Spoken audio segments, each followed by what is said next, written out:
Hi everyone, and welcome to Kunsang Payol Juling. We're glad to have you join us tonight for the teaching by Jetsunma, which is from 1991, entitled Turn the Mind to Dharma. And so we will begin by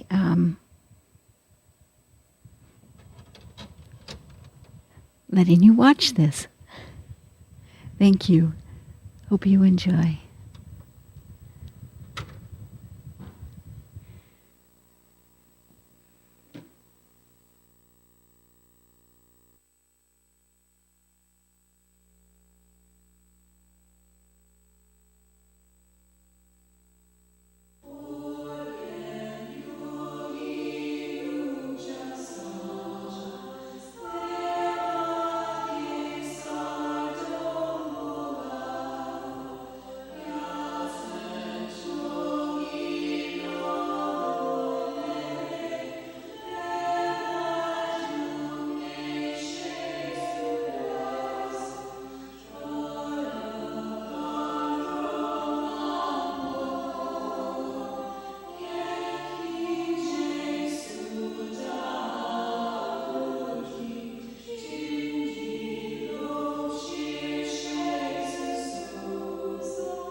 Today, for the adult portion of our teaching, I'd like to talk about something that is found in traditional Buddhist teaching that is a very important element of the path, of the teaching. And that is that a great deal of time is spent initially in practices and contemplations and thoughts that turn the mind toward Dharma. These are actually the phrasing. That's the phrasing that's actually used to describe these kinds of teachings. The practice of turning the mind toward Dharma is accomplished in many different ways, and one of the ways is that one is given a series of thoughts, and these thoughts are contemplated on extensively. And these are thoughts that the Buddha actually indicated to us, thoughts about cyclic existence, or the cycle of death and rebirth. The cycle of death and rebirth that we are involved in right now is called cyclic existence, or samsara. And we are given to understand different factors about cyclic death and rebirth.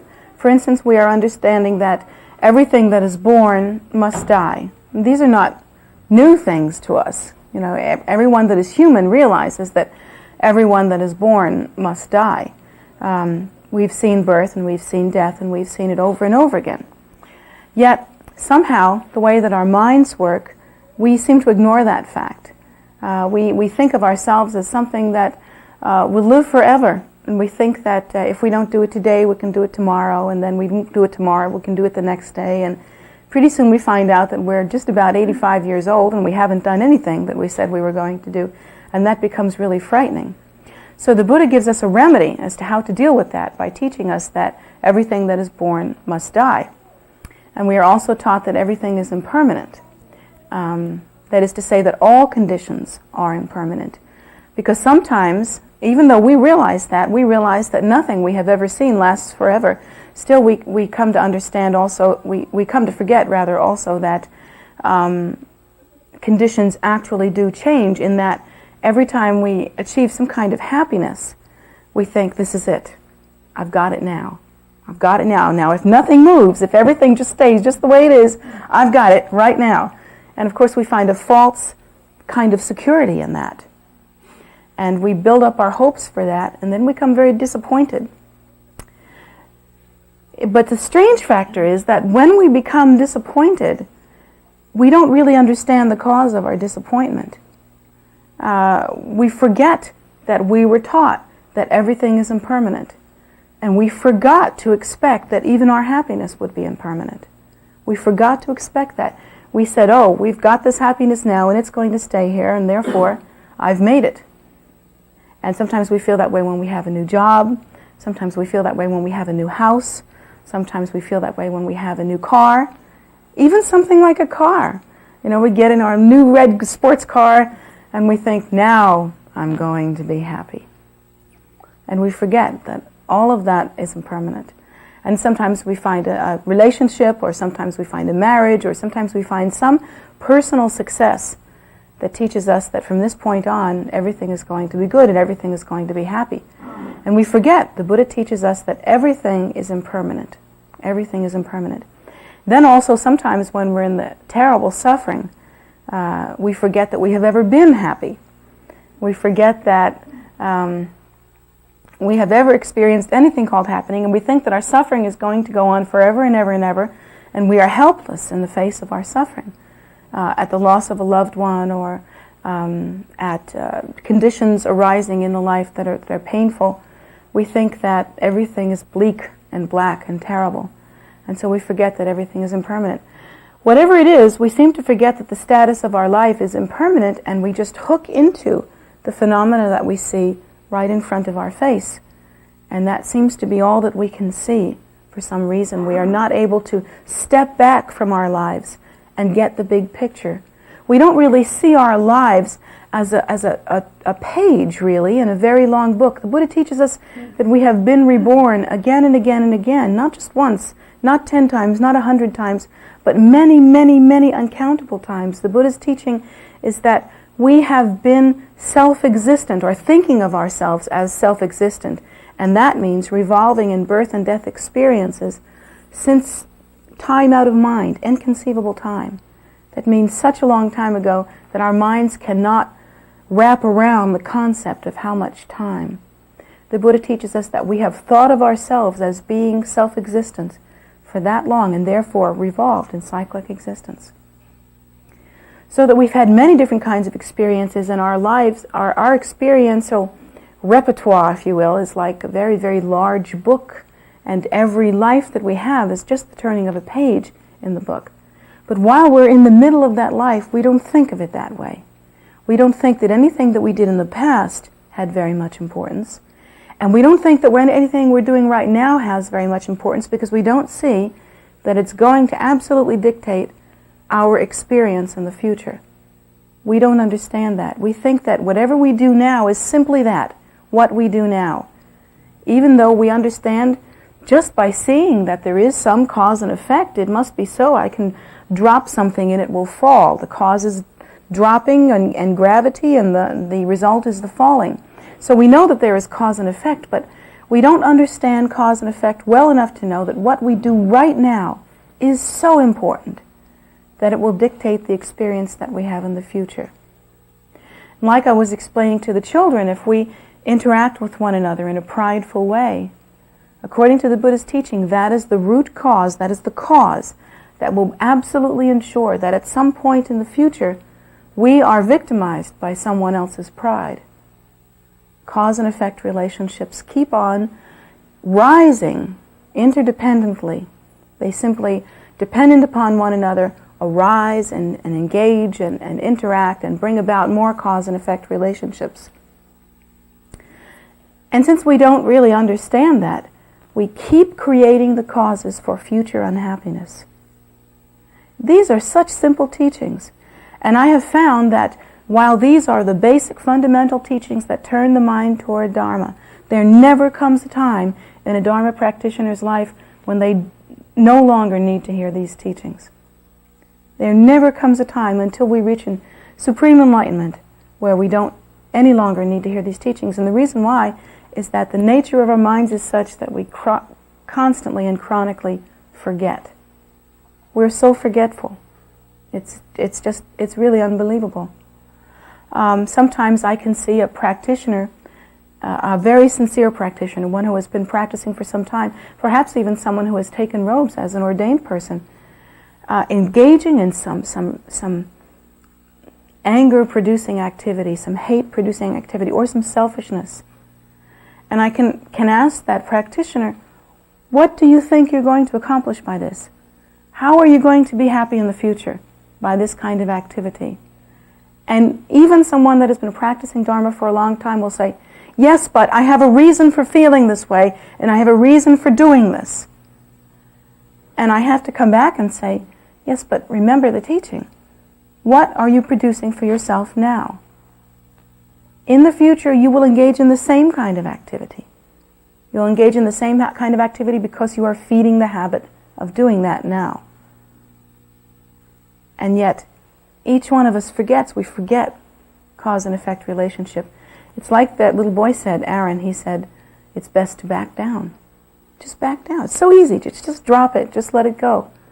But we can't do that because we're so tied up in our current experience that we forget that everything we do now brings about a whole chain of cause and effect relationships that will ripen in the future. I was thinking yesterday about the earth. I went to visit a natural preserve called Assateague. Do you know where Assateague is? It's right next to Chincoteague. It's related to the Chesapeake Bay, and it's really a very wonderful place. And there's drought there now. Usually it's a water swampy kind of area, and these water birds have a great deal of the kind of natural terrain that they need in order to live and to eat food. And there are almost no birds there now because they're having a drought there. And I know to some degree that that's seasonal, but I've been there for years and in a row, and this is the worst year I've ever seen it. And I thought to myself, what is it? What's happening here? What is this event? And I was thinking about actually all of the world situation. There are so many different areas of the world that are so terribly imbalanced, you know. We're losing our rainforests, as you know, and our rainforests are absolutely essential. They are part of the body of this earth. They're required in order for the earth to survive. And I'm thinking about how we have destroyed certain life forms, hunted them to the point that they are extinct. They were part of the whole body of earth. And there are so many ways in which our high level of technology has robbed the earth of certain resources, and we can never repair what has been lost so far. And I'm thinking about how what we see now in terms of drought, in terms of great difficulty that the earth experiences, where some parts of the earth have actually turned to wasteland because we have over-farmed them and overused them, that the earth has undergone such radical changes, including high level of pollution in the atmosphere and all of that. I don't mean to be an ecologist, but and I'm not, but it's obvious that there have been some terrible changes. They are due to steps that we took a long time ago. Maybe only 10 years ago, but maybe 100 years ago, maybe 200 years ago. Things that we began to develop as habits so long ago. And each time that we engaged in the kind of selfishness that took from the earth and gave nothing back, we find that each time we probably said to ourselves, oh, it doesn't matter. It's just one small area of the earth. What's a little piece of the rainforest? It won't matter. I'll get so much. And there's so much rainforest left to use. Well, see, but everybody thinks like that, and pretty soon we have real problems. Well, we're like that in our own personal life. Whenever we engage in different kinds of thought processes, we think to ourselves, oh, it doesn't matter. I'll just let myself think this judgment on someone else. I'll let myself do that. Or I'll let myself engage in this kind of hateful activity. I'll feel some hate in my mind or some real anger.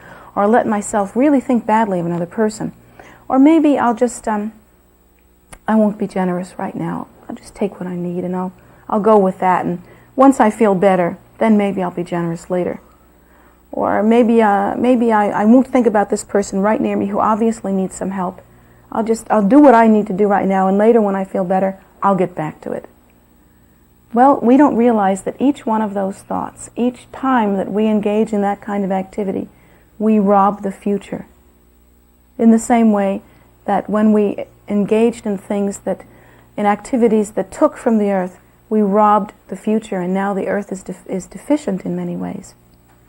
It's the same with us. We have robbed ourselves. In the past, we have been our own worst enemy, robbing ourselves in this time. And now we have maybe feelings of sadness. Sometimes we have feelings of loneliness. We have feelings of depression. We have feelings of dissatisfaction, and it seems that we might have everything. It seems that we might have everything. but still we're dissatisfied. It seems that we just can't quite get happy. There are so many different feelings that we have right now that we can't understand where it is they come from. We can't really find how it is that they come about. And then we realize when we study that unfortunately we in the past have robbed ourselves. We have created deficits, cause and effect relationships that now plague us in our minds. Fortunately, it is so with human beings that we are able to turn that around. Maybe it isn't so with the earth, because the earth is a more solid kind of thing. You can't, with your mind, instantly grow trees that you chop down. But you can, with your mind, replace thoughts of hatred with thoughts of kindness and generosity and caring. You can look in your mind and you can see that you have leveled a whole forest by thinking only of yourself consistently, only what makes me happy. But you can actually replant that forest instantly by thinking thoughts of generosity and benefiting others. You can, by thinking thoughts of wishing that all sentient beings would be free of suffering, wishing it from the depth of your being, wishing it from the heart, and then doing what you can to be sure that all sentient beings are free of suffering. Now you wonder, how can I do that? Because, there are many different thoughts that you might come up with, and some of them might not be very pleasing to you, and also you might have some confusing thoughts. You might think, well, what am I supposed to do now? Am I supposed to empty out my bank accounts and give it to the poor or donate it to the temple, or what am I supposed to do like that? It's not like that at all. It's really not like that at all. First of all, we have to understand the root cause of suffering. We must understand the root cause of suffering, and we must understand the antidote to suffering. And here's where we get duped again. We keep forgetting. It's just like forgetting that there is cause and effect relationship. It's just like forgetting that what we do now matters in the future. And it's like forgetting that everything is impermanent, and it's like forgetting that everything that is born must die. We constantly forget what it takes to be happy, even though we might have had the teachings. The Buddha teaches us that due to the nature of cyclic existence, because of the nature of cyclic existence, since everything that is born must die, since everything that meets must separate, since everything that begins must end, and since cyclic existence is filled with change and impermanence, there is nothing suitable that we can rely on in cyclic existence as a safe harbor, meaning that you can't count on cyclic existence to cause happiness. In fact, the Buddha goes even further in saying that in cyclic existence is pervaded with suffering, that there really isn't any happiness in cyclic existence, because even when one has happiness, attached to that happiness is the sorrow of loss of that happiness. And strangely, each one of us have experienced that, and yet we continue to grasp onto cyclic existence, trying very hard to make ourselves happy. And in making ourselves happy and not caring for others, we only create more cause for suffering and loneliness and dissatisfaction in the future. So, what then is happiness? And the Buddha teaches us that while we are revolving in this condition of cyclic existence, dependent on karma, sometimes experiencing temporary happiness, but having that happiness always end, and always experiencing a mixed menu of different kinds of experience, that one should therefore seek the more permanent kind of happiness, which is called enlightenment. Now, the difference between enlightenment and samsara, well, there are many differences, and it would be very hard to try to explain really the difference between enlightenment and samsara. But in the state of enlightenment, one's happiness is not dependent on conditions, because the state of enlightenment is actually considered to be a conditionless state. It is a natural, spontaneously arising, conditionless state which is free of any distinction, free of any conceptualization, free of any contrivance at all. It is the natural, blissful state. And one can only attain that state when one has completely abandoned cyclic existence and moved toward and sees as the only source of refuge that precious awakened state called enlightenment. Only in doing that can we actually achieve enlightenment. You won't find it in the forest. You won't find it in the ocean. Sometimes we think we're going to find it at the beach, but it never happens. We won't find it anywhere on this earth. We won't find it at Christmas, and we won't find it on our birthday, and we won't find it when we get presents, and we won't find it when we have a car. There's nowhere in cyclic existence that we can find enlightenment.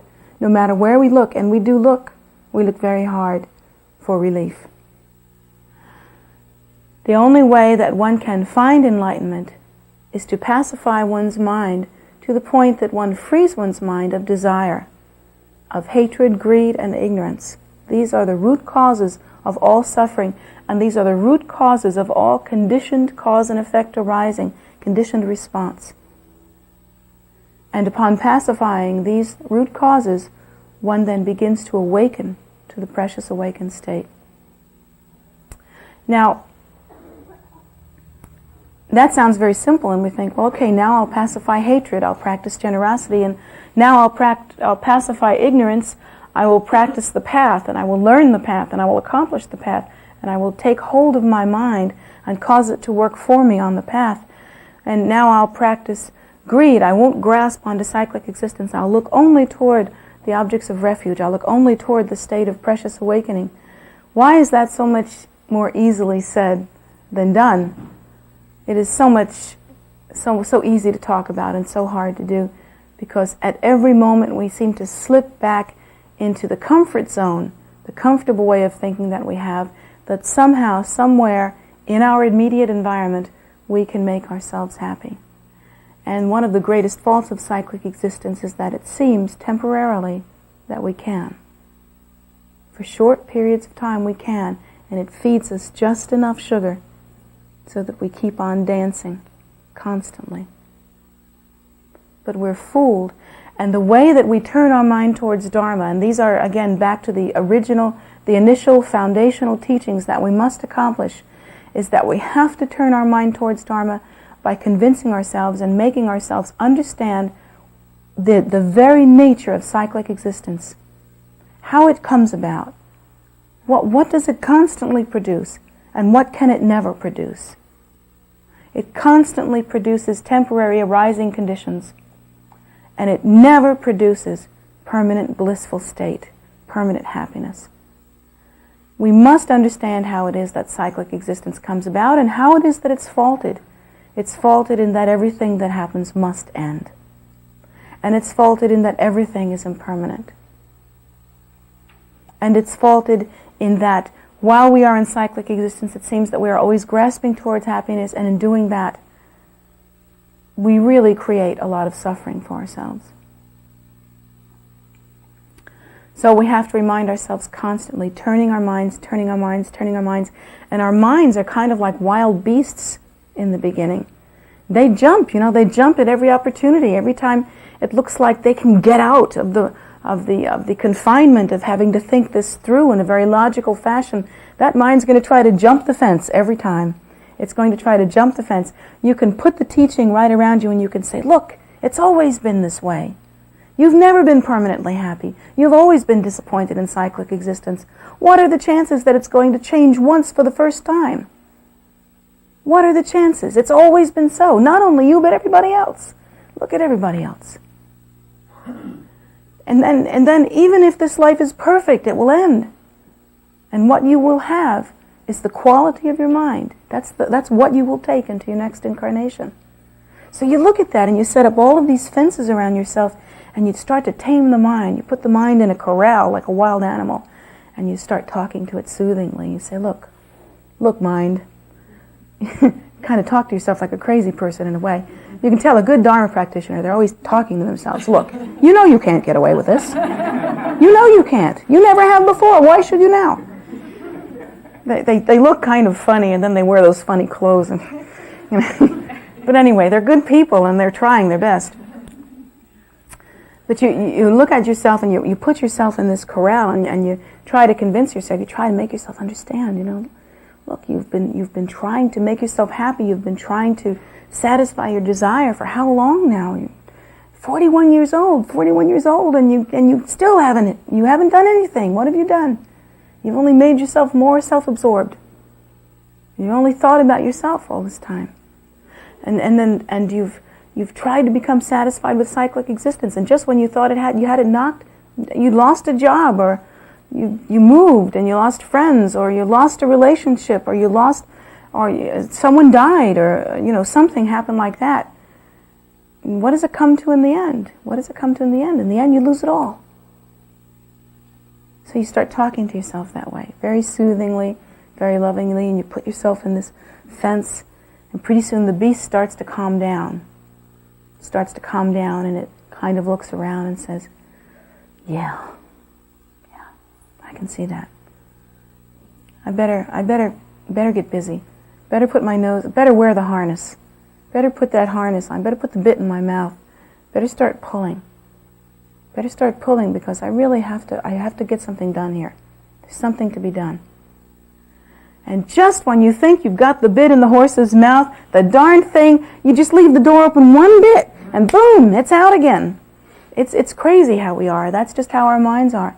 So constantly we really need to enforce and reinforce this Dharma teaching, this turning the mind toward Dharma.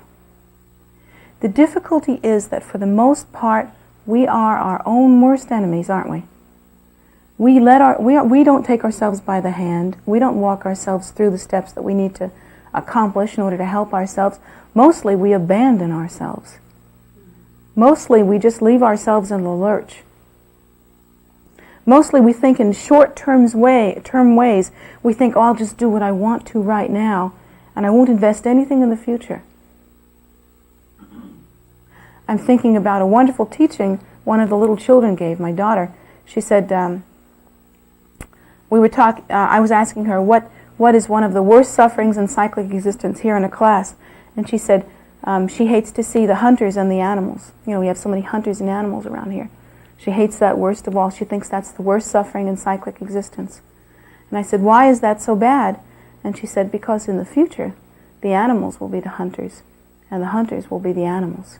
And it will just continue. She didn't use the word continue, but she meant it would just keep happening. It would just keep happening. And that's it, that's it. The hunter, when he shoots the animal, he thinks he's getting meat. And he thinks he's giving himself a good time. He's having a great day hunting. Think about that. He's having a great day hunting. He likes it. He likes to hunt. He likes to be out there. And he likes the sport, the feeling of sport.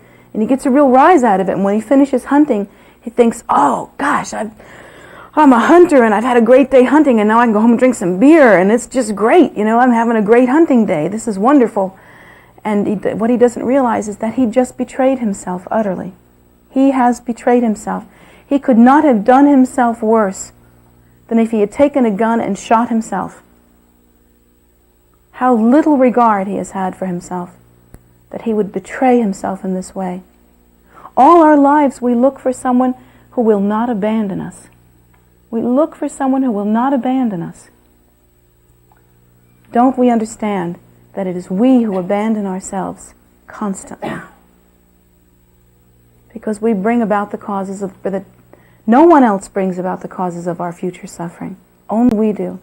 And the suffering that we feel now in our silliness, in our fundamental forgetfulness, we ourselves put on our own heads. But we've forgotten again and again and again. How strange this condition of cyclic existence. It's like being on a drug, isn't it? It's like a narcotic. And it is really a narcotic. It has a narcotic effect on us. Even in terms of being involved in some kind of competitive sport, we think, gee, that everybody in America does that. Well, it's football season. Everybody should think about that. Even thinking about that, and wanting to be involved in ordinary things that ordinary people do, things that are exciting and fun, actually, ultimately, we do ourselves no favor because we create a kind of pridefulness and competitiveness in our minds that ultimately will bring us future suffering. So once again, we have betrayed ourselves. When will we stop? The first thing we have to do in order to be able to stop is to try to remember. Try to remember the teachings that really teach us that one cannot simply revolve in cyclic existence without any thought. One must understand the nature of cyclic existence, and one must turn one's mind toward the kind of activity that will be of benefit. One must turn one's mind toward Dharma. One must turn one's mind consistently and effortfully and continually turn one's mind toward those things that are of benefit to sentient beings. Turn one's mind toward enlightenment. So strange that we make careers out of trying to find the right relationship, trying to find the right loving relationship. Women try to find men try to find women, mothers try to be comforted by their children try to be comforted by their parents, endlessly seeking this love from one another. Friends come to friends for help. Always there's this coming together, trying to help one another, trying to, not trying to help one another, trying to be helped by someone else, trying to be comforted by someone else, trying to be in a relationship where finally we'll get what we need. And yet, how can we ever hope that that will happen if we won't do ourselves the favor of not abandoning ourselves? How can we think that someone else will not be forgetful where we ourselves have been forgetful? The fault of cyclic existence is just that, the inherent blindness that is part of it. And knowing that that blindness is there, we have to take great, effortful steps, intelligent steps, meaningful steps, toward circumventing that blindness, toward overcoming it. We can't wait for the blindness to go away naturally. We can't wait to grow up and get smart. I know lots of grown-up people that are not particularly smart. We have to take great steps toward at last turning our mind toward Dharma, toward being our own best friend. What the Buddha said, some of his last words sounded something like, I have given you the path, now you have the path. Work out your own salvation. Come to understand your own salvation. You must take the steps. And ultimately it is up to us to do that. The good news is that we have that power in our hands. We have the path, and we can actually make it work for us. But the question is, will we have enough respect for ourselves? Will we have enough regard for ourselves? Will we have enough kindness toward ourselves to actually accomplish that purpose? That's one aspect. But the other aspect is that the Buddha requires that we look around at the suffering of sentient beings. If it were only us, you could almost understand why you would be so out to lunch. You think, it's only one life, what's the big deal? But it isn't. All sentient beings are suffering. All sentient beings are suffering. And most of them have no idea that there even is such a thing as cause and effect. Most of them have no idea that anything they're doing now will create suffering in the future. Think of the hunters. They honestly don't know that they are creating such suffering for themselves. They don't know. They don't understand that. They're not bad people, they just don't understand.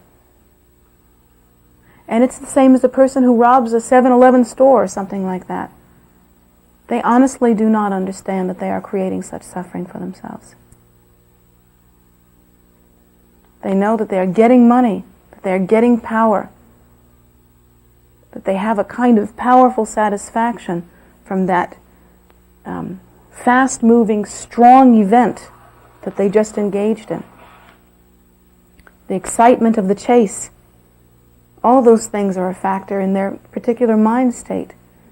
They have no idea and could not even comprehend that they are creating such suffering for themselves, that surely in the future they will come under attack. Someone will attack them. They will suffer greatly because of it. They don't understand that. How terrible is the condition of cyclic existence, that we move endlessly, bringing about cause and effect relationships, we and all sentient beings, and have no idea what we have brought upon ourselves. These are the things that one must consider in the beginning upon approaching the path. And these are the things that one must consider not only this day and even, throughout the beginning of our seeking the path, but one must consider these thoughts from now until one achieves enlightenment. Only when one has achieved enlightenment can one be said to fully understand these thoughts. These are called the thoughts that turn the mind.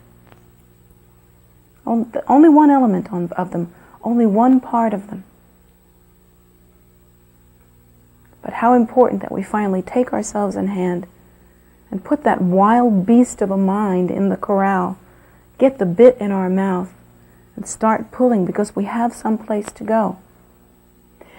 The description that we're given is that we should thought of ourselves as a person in a burning house, and the house is about to burn us up. We are in a burning house, and there is only one door, and that door is right in front of us, and that door will lead us outside of the burning house, and we are just about to be burnt up by the fire.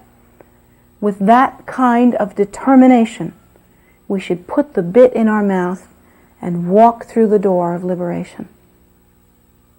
With that kind of determination. How much regard would you have for that door if it were the only door in a room that was a burning house? In a burning house, if that were the only way out, would you love that door or what? Would you get focused or what? You would get focused big time. You would get more focused than you could possibly imagine. So you have to think of approaching Dharma in that way. You have to think of approaching the path in that way. There's the door. What will you do?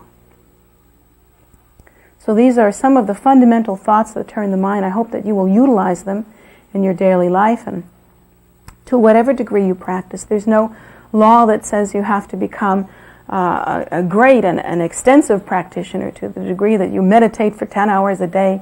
And there's no law that says you have to take robes. There are many different ways that you can practice the Dharma, and there are many different degrees to which you can practice Dharma. But one thing that we can all do is we can begin to understand the faults of cyclic existence, and we can begin to practice generosity and kindness rather than hatred, greed, and ignorance. These are things that we can all do. If we make kindness our religion, we've come a long way. We've come a very long way. So to what degree you can practice, please take those teachings and begin to transform your mind through utilizing them and meditating on them.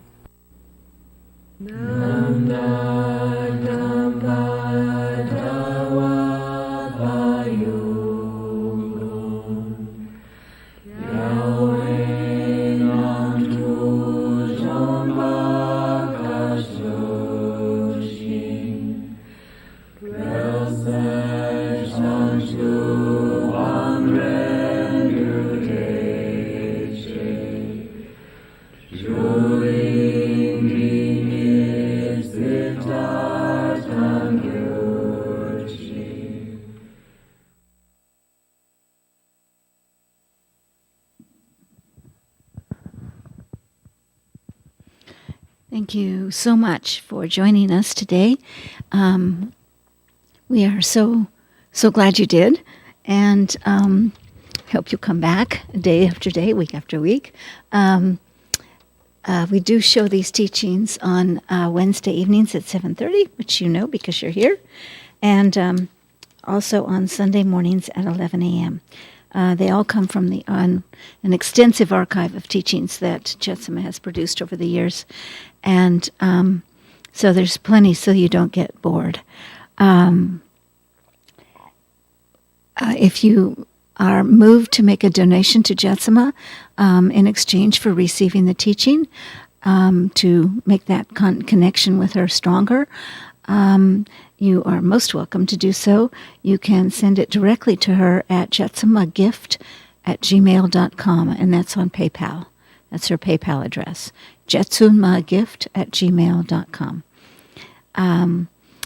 Other events that we have on YouTube coming up on both Saturdays and Sundays at 8 a.m.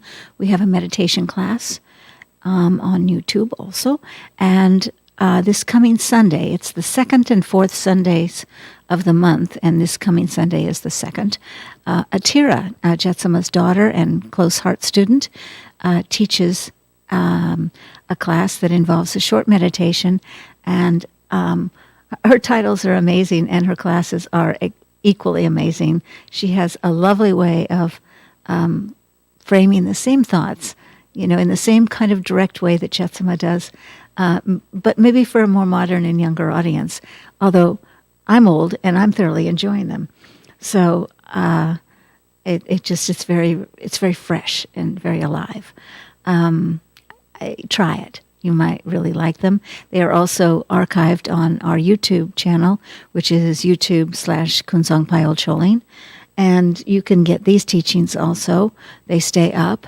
If you don't find them right in the same spot, you will find them. They are there on the site. So please enjoy. Take as much nourishment as you can from them, and use them in your lives as you are able and as you see fit. We are in the process of slowly opening the temple. The prayer room is officially open for people to come and just pray individually or with a family or whatever, but on weekends from 11 a.m. to 4 p.m. And, we ask that you are masked inside the room, and that if there's a long line of people for some reason, don't we wish, but we hope it'll come, just don't take all of the time, because I think we're limited to 10 people or 10 pods, groups of families. So in any case, it's a process, and we've begun it, and we're so excited because we can't wait for it to be fully opened and fully functional. But meanwhile, the grounds have always been open. It's just wonderful to come and meditate and spend time. We have a lovely new statue of Guru Rinpoche that I swear is alive. I mean, as it was coming out of the wrapping, it was like, oh my goodness. It's currently housed on the porch, awaiting a final location, which will be near the Migyur Dorje Stupa across the street. So, lots going on, and lots of both activity, but also wonderful meditation spaces. So we hope you come and join us, and come for our next teaching, which is on Sunday at 11 a.m. Meanwhile, have a wonderful week, wonderful weekend. Stay safe, and come see us soon. Thank you.